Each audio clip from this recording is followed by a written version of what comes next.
지난 14일 장경태 더불어민주당 최고위원 방송통신위원회를 방문해서 성명서를 낭독하려고 하던 중에 쓰러지는 일이 발생했습니다. 의원 측은 과로와 빈혈로 인한 일시적인 실신이었다라고 전했는데 아마 비슷한 일을 경험해 보신 분들은 어느 정도 이해를 하셨을 수도 있고 전혀 이런 경험이 없는 분들은 이게 무슨 일이야? 라고 의문을 가지시기도 했습니다. 이렇게 여름철 더운 날씨에 과로를 하거나 활동량이 증가하면 빈혈 같은 어지럼증을 호소하는 분들이 많아지는데요. 그래서 준비했습니다. 이번 시간에는 어지럼증에 대해서 자세히 알아보겠습니다. 혹시 관련해서 궁금한 점이 있다면 샵 0945로 지금 문자 보내주시기 바랍니다. 단문 50원, 장문 100원, 샵 0945로 어지럼증 관련한 궁금증 받아보도록 하겠습니다. 오늘 함께 말씀 나눌 분 분당 서울대병원 어지럼증센터장 김지수 신경과 교수 함께 하겠습니다. 교수님 안녕하십니까? 예, 안녕하세요. 네, 반갑습니다. 예. 자, 우선 어지럼증이라고 한다면 그냥 어지럽다 이런 말은 우리가 일상적으로 많이 하는데 그렇죠. 의학적으로는 어떻게 설명합니까? 이제 어지럼증이라는 게 워낙 다양한 현상들을 이제 표현하는 단어라서 의학적으로도 이제 이 어지럼증의 양상들을 갖다가 이제 구별하는 게 사실 쉽지 않을 수도 있긴 하거든요. 근데 이제 보통은 이제 저희가 알기 쉽게 설명할 때는 이제 머리가 우리가 핫탁해지면서 기절할 것 같은 느낌들도 있고, 예. 실제로 이제 막 빙빙 돌면서 내가 돌거나 이제 주위가 빙빙 돌면서 막 토하고 하는 증상들이 이제 동반되는 경우들도 있고, 그다음에 이제 우리가 꼭 술 취했을 때 나타나는 이제 현상처럼 비틀비틀거리고 중심을 잘 못 잡고 또 말도 막 어둔해지는 그런 증상들도 이게 어지럼증이라고 얘기도 하고, 그다음에 이제 그런 증상들은 아니지만 머리가 막지 않고 이렇게 멍한 느낌, 그런 그 안개 낀 느낌 같은 것들 이런 것들을 갖다가 이제 다 어지럼증이라고 표현을 하기 때문에 굉장히 다양한 그런 현상들을 포함하고 있다 이렇게 볼 수 있겠습니다. 예. 어지럼증이라고 한다면 정말 앞서서 말씀해 주신 것처럼 코끼리 코 도는 그런 거 하면은 굉장히 어지러운데. 그렇죠. 예. 그런 것도 그렇고, 그리고 앞서서 말씀해 주신 그 증상들 조금 가만히 있으면은 나아지곤 하잖아요. 그래서 아마 많은 분들이 좀 얕볼 텐데, 얕보기 쉬운데 이게 또 절대로 쉽게 보면 안 되는 증상이라고요. 그러니까 이제 이게 생리적인 어지럼증이라고 표현하는데 의학적으로 그런 경우들은 정상인들도 특정 환경이나 동작에 의해서 어지럼증 이런 것들을 이제 느낄 수 있기 때문에 그런 경우들은 이제 병적인 그런 원인들은 아닌 거죠. 근데 이제 이게 신체에 무슨 질병 이런 것들이 있으면서 그거에 이제 한 증상으로 이제 어지럼증이 나타날 수 있기 때문에 어지럼증 자체가 병은 아니지만 여러 가지 질환에서 이제 보일 수 있는 그런 현상들이거든요. 그래서 이제 저희가 어지럽다 그러면 이게 어떤 그 질병의 현상으로 나타나는지를 이제 판단하는 게 중요하고 그 원인 질환을 찾아내서 이제 치료하는 게 중요하기 때문에 이 일상적으로 우리가 그냥 특정 환경이나 동작 이런 거에서 일어날 수 있는 그런 어지럼증이 아닌데 우리가 어지럼증을 겪게 되면 이제 그때는 주의하고 원인 찾기 위한 그런 과정들을 겪게 되는 거죠. 예. 제가 얼마 되지 않는 의학 지식을 최대한 발휘해 본다면 달팽이관 같은데 귀에 문제가 생기면 균형 감각이나 이런 게 떨어져서 어지럽다라고 알고 있는데 맞습니까? 그렇죠. 그래서 이제 가장 흔하게는 우리가 그 귀 안에 있는 평형기관, 달팽이관은 이제 우리가 청각기관이기 때문에 소리 듣는데 관계하지만 그 옆에 우리가 반고리관이라 그래서 이제 평형기관이 있거든요. 그래서 그 기관이 문제가 생기면은 아까 이제 그 설명드렸던 어지럼증 중에 쉽게 얘기해서 가장 흔하게 이제 우리가 겪는 어지럼증 중에 하나인 회전성 어지럼증, 내가 돌거나 주위가 도는 그런 어지럼증 이런 것들을 겪게 되고 실제로 귀 쪽에서 오는 어지럼증들이 이제 가장 흔한 원인을 차지하지만 그거 말고도 이제 귀에서 나오는 신호들이 뇌로 전달이 돼서 결국은 우리가 이제 필요한 정보들을 해석을 해서 원하는 동작들을 하거든요. 그런데 뇌 쪽에 이제 그 정보들을 담당하는 기관, 그 중에서도 뇌 뒤쪽 아래쪽에 있는 소뇌하고 우리가 뇌관이라고 얘기하는 그 뇌줄기, 그 부분이 이제 그런 그 귀에서 들어오는 신호들 해석에 관계되는 기관들인데 여기에 뭔가 질환이 있어도 똑같이 어지럼증을 느낄 수가 있고 그 말고도 이제 내과적인 질환, 뭐 전신 질환 이런 것들에 의해서도 이제 어지럼증 생길 수 있죠. 우리가 흔하게 이제 얘기하는 것 중에 뭐 영양 부족, 빈혈 뭐 이런 부분들도 있고 내과적인 질환들이 많이 있고 예. 또 최근에는 이런 심리적인 요인들, 스트레스라든지 우울, 불안, 뭐 공황장애 이런 것들이 또 이제 어지럼증의 흔한 원인으로 대두되고 있습니다. 예. 저희 청취자분 중에 한 분 0507님께서 아버지 연세가 86인데 예. 엽산이 부족해서 어지럽다고 처방을 받았다고 합니다. 이거 가능한 건지 그리고 엽산을 그러면 먹으면은 다시 좋아지는 건지 궁금해하시네요. 예. 아마 엽산이 부족하면은 우리가 이제 그 빈혈 현상들이 생기게 되는데요. 그 경우에도 이제 그 빈혈 종류가 철분 부족에 의한 빈혈하고는 다르게 이제 그 적혈구 세포들이 커지는 그런 빈혈들이 생기거든요. 근데 예. 실제로는 그 빈혈 수치가 뭐 경미한 경우에도 그냥 그 잘 모르는 경우에는 빈혈 때문에 어지럽다 이렇게 이제 생각하고 이 뭐 엽산이 됐든 철분 제제 이런 것들을 갖다가 이제 처방하는 경우들도 있는데 네네. 그런 경우들도 있을 수 있지만 사실은 이제 그거 말고 또 다른 원인이 있을 수도 있거든요. 그래서 그런 부분들은 그 수치하고 이런 것들을 잘 판단해서 어떤 식으로 어지러운지 이런 것들을 판단해서 결정을 해야 될 것 같습니다. 예. 그리고 이런 질문도 있어요. 빈혈이랑 기립성 저혈압이랑 어떻게 다른 건가요? 라고 하시는데요.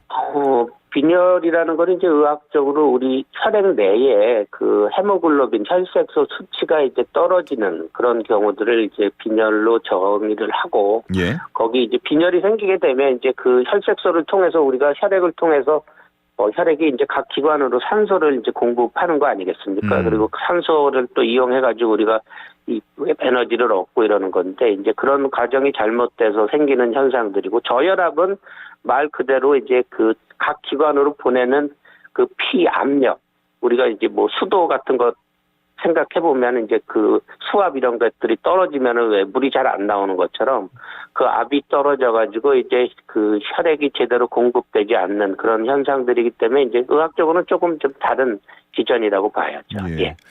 오늘 이 어지럼증 관련한 질문들이 상당히 많이 들어와서 질문 또 하나 드리도록 하겠습니다. 4862님께서요. 11살 아들이 2년 전에 교통사고가 났는데 트라우마 때문인지 지금도 자기 전만 되면 머리가 어지럽다고 머리 위에 손을 꼭 올리고 잡니다. 손을 떼면 잠이 안 온다고 하고요. 이거 좀 해결할 수 있는 방법 없는지 물어보시네요. 그러니까 외상 후에 어지럼증이 오는 경우들은 사실은 뭐 여러 가지 그 기전을 생각할 수가 있는데 그 외상이 이제 얼마나 심했냐에 따라서 그게 귀에 그 아까 얘기했던 그 평형기관에 어떤 손상을 주기도 하고 또 뇌 자체에 어떤 그 영향을 줘가지고 뇌 손상에 의해서 어지럼증이 올 수도 있고 또 이 그렇지 않더라도 이런 그 일종의 트라우마에 대한 트라우마죠. 그러니까 외상에 대한 어떤 심리적인 트라우마 이런 것들이 생겨가지고 어지럼증이 생기기도 하기 때문에 그게 이제 어떤 기전에 의해서 생기는지를 잘 따져봐야 되는데 만약에 이제 그게 잘 때 그런 현상들이 생기고 머리에 손을 대면 그 증상들이 호전되고 또 손 떼면 증상이 생기고 이런 경우들은 사실은 이제 뇌나 귀의 어떤 그런 구조적인 손상 때문에 어지럼증이 오기는 쉽지는 않거든요. 아하. 그래서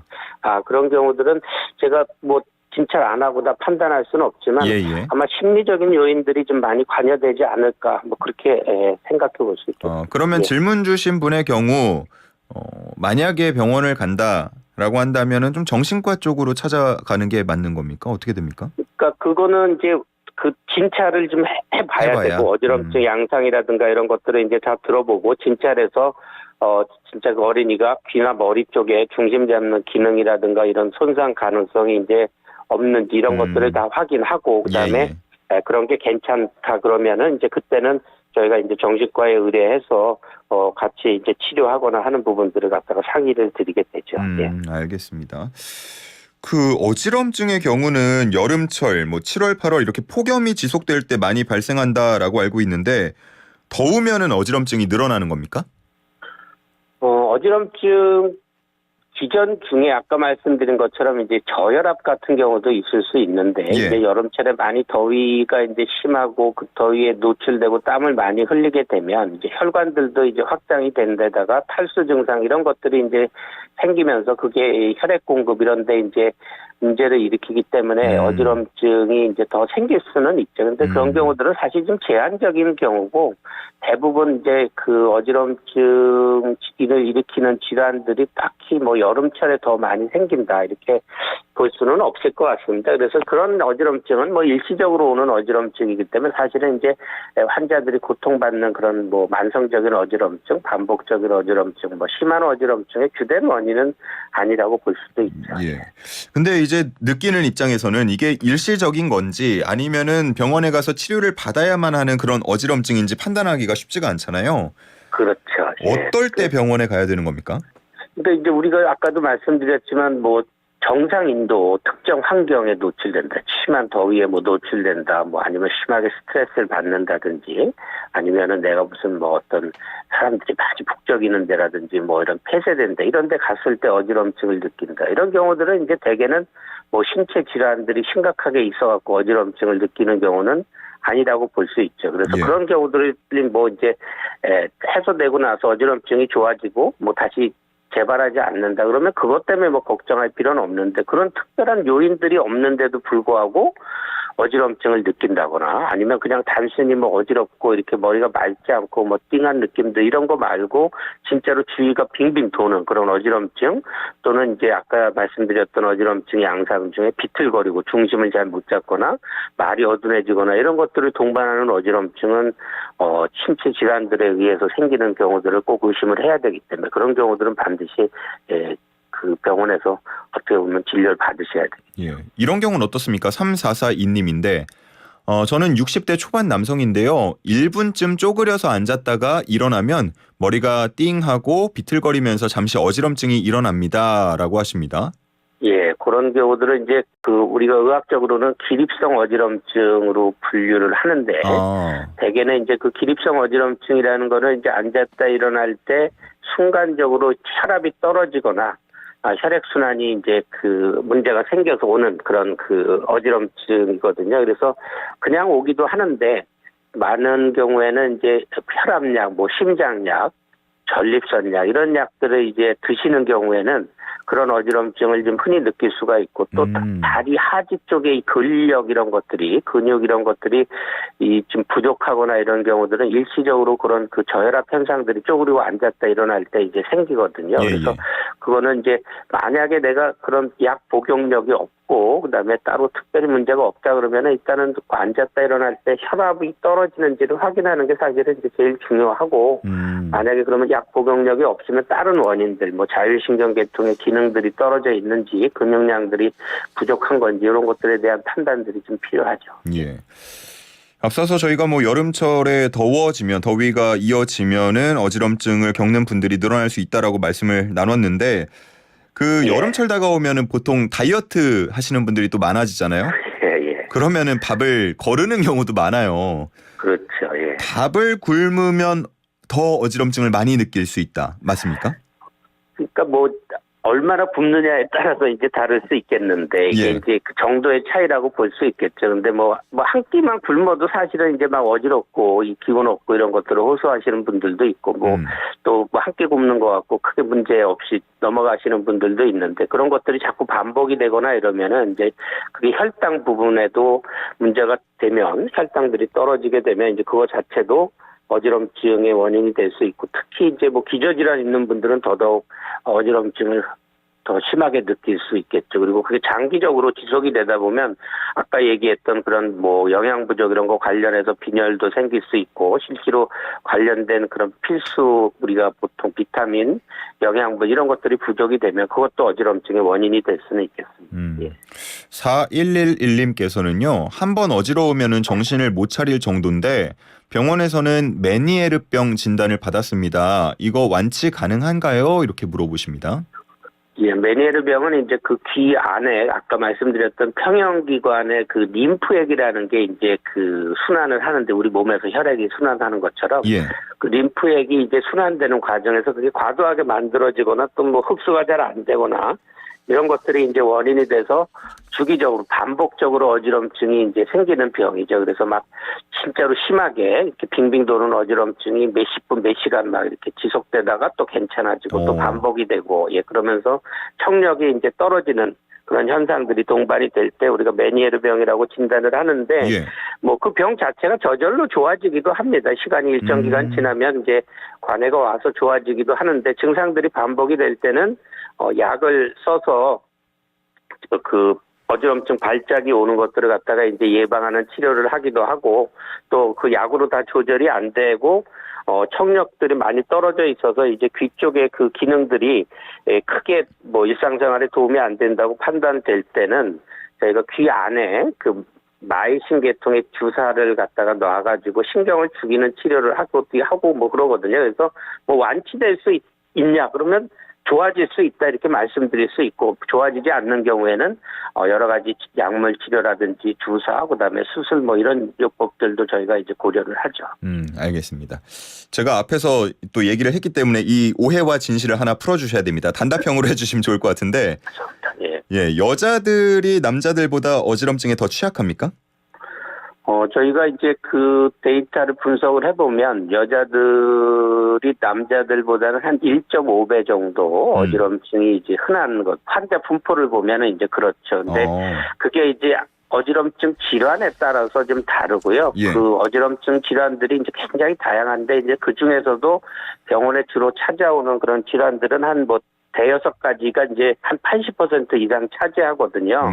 근데 이제 그 중에 가장 흔한 어지럼증 원인이 이제 귀에서 오는 이석증이라는 건데, 그 이석증이 이제 여자한테 좀 흔합니다. 그 경우는 이제 폐경기, 갱년기 여성들 호르몬 변화 이런 것들이 이제 원인이 될 수 있기 때문에 그렇고, 그 다음에 이제 또 여자들한테서 흔한 질병이 편두통이라는 게 있습니다. 두통이. 이 편두통이 이제 여자들한테서 2-3배 정도 남자들보다 흔한데 이 편두통에서 동반되는 어지럼증이 젊은 여성들한테서는 꽤 있습니다. 그래서 그 경우도 이제 여성들한테 흔히 나타나고 그다음에 또 흔한 경우들이 이제 우리가 심민성 어지럼증이라 그래서 이런 심리적인 요인들 이런 것들이 이제 어지럼증에 관련되는데 그런 그 심리적인 요인에 의한 어지럼증도 여성들이 좀 많은 걸로 그렇게 돼 있어서 그런 몇 가지 질환들이 여성들한테 흔하기 때문에 전체적으로 따져보면 한 1.5배 정도 더 많다고 볼 수 있죠. 제가 단답형으로 질문을 드렸는데 말씀을 길게 설명을 잘 해주셔가지고 그러면 이거를 좀 단답형으로 들어보고 마무리해야 될 것 같습니다. 딱 한 15초 정도 남았는데요 지금.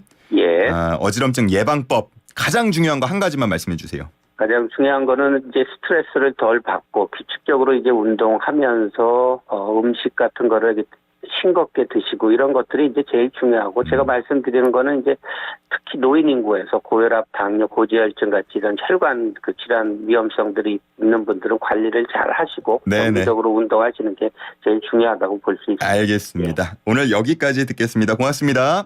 예, 감사합니다.